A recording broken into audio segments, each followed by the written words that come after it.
Episode 4. I ended up better because through entrepreneurship, I realized I was made for more. Greetings, everyone. Thank you for joining me here today and making time to listen to Outside the C-Suite. My name is Dr. Marie Michelle Rosemond, also known as Dr. Rosie, or my young students call me Miss Rosie. I'm thrilled you're here with me today to kick off this journey. Your time is valuable, and I appreciate you spending a bit of it with me as I dive into how my 2 years outside the C-Suite has transformed me for the better. A bit about me. I've spent decades in both higher education and K-12 settings.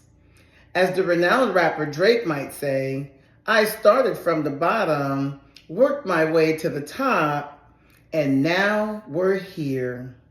My most recent role 2 years ago was as vice president, reporting directly to the college president.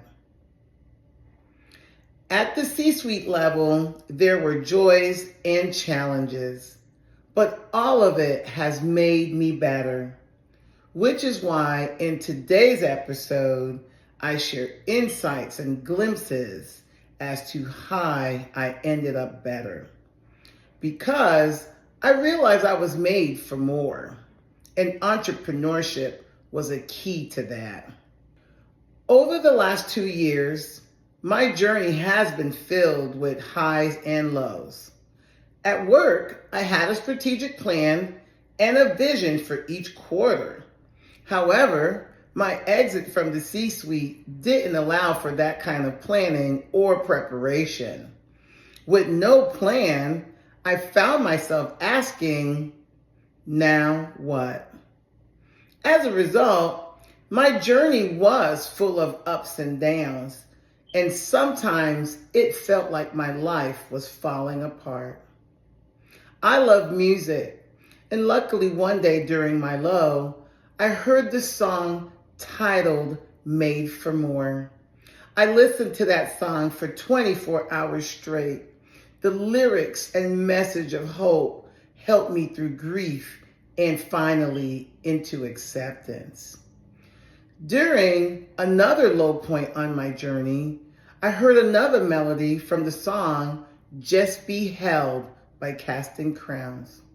In that teary moment, the song spoke volumes to me, that my life was not falling apart, rather it was falling in place. With this renewed hope, prayer, and faith, I was able to shift my perspective, which led me to the place where I realized just how much more I'm capable of. You might be wondering, Rosie, how on earth did you get better? Well, for starters, I've had the unique experience of working without a boss for the past 2 years.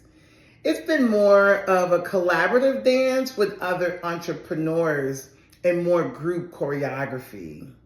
We've leveraged our combined knowledge, skills, and abilities to launch some exciting business ventures. I've taken everything I've learned as an executive and applied it to my new ventures. I created Rosie's Library, which houses several initiatives. Outside the C-Suite, the K-12 Institute, and Rosie's Fitness. It's been a joy to transition from leading in a corporate setting to offering solutions in areas where I see gaps. For example, I've noticed the need for classroom management strategies for teachers. As an educator, I observe gaps in how curriculums prepare new teachers, especially post-pandemic. So I'm here to fill those gaps with some gold nuggets of wisdom. Another entrepreneurial venture, I like to call myself a first-generation C-suite success. I earned my PhD in 2015, and five years later, found myself at the VP level. I'm the first in my family to reach this milestone, and I've learned a lot from it. I'm now ready to consult and support other first-generation C-suite executives. My goal is to help first-generation executives thrive by sharing my unique perspective and experience. In addition, I reimagined Rosie's Fitness. Fitness has been a passion of mine since childhood, and I'm excited to offer wellness classes for every age group. Whether it's helping students with ADHD or keeping seniors active, Rosie's Fitness has something for everyone. And let me tell you, I've got a fantastic network of fitness instructors who can teach everything from yoga to building muscle to high intensity interval training. Finally, let's talk about my love for data. I even completed a data science program for fun after my PhD. Yes, I am that nerdy. My business venture, Data is My Happy Space, lets me dive into data analysis, app development, and strategic planning. It's a playground for my analytical skills, which I've honed over more than 10,000 hours. I leave you with this call to action today.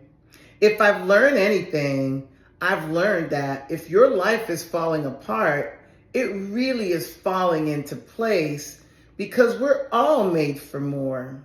Today's challenge for you: carve out an hour for yourself and dream big. What would you do if time, money, and self-doubt weren't factors? Cast down those imaginary giants and let your creativity flow. You matter and you deserve to explore your potential. I'd be delighted to offer encouragement, support, and prayer. Don't face your giants alone. Email me at drrosie@thecsuite.com. I look forward to connecting with you. Thank you for tuning in today's episode of Outside the C-Suite. Until next time, take good care.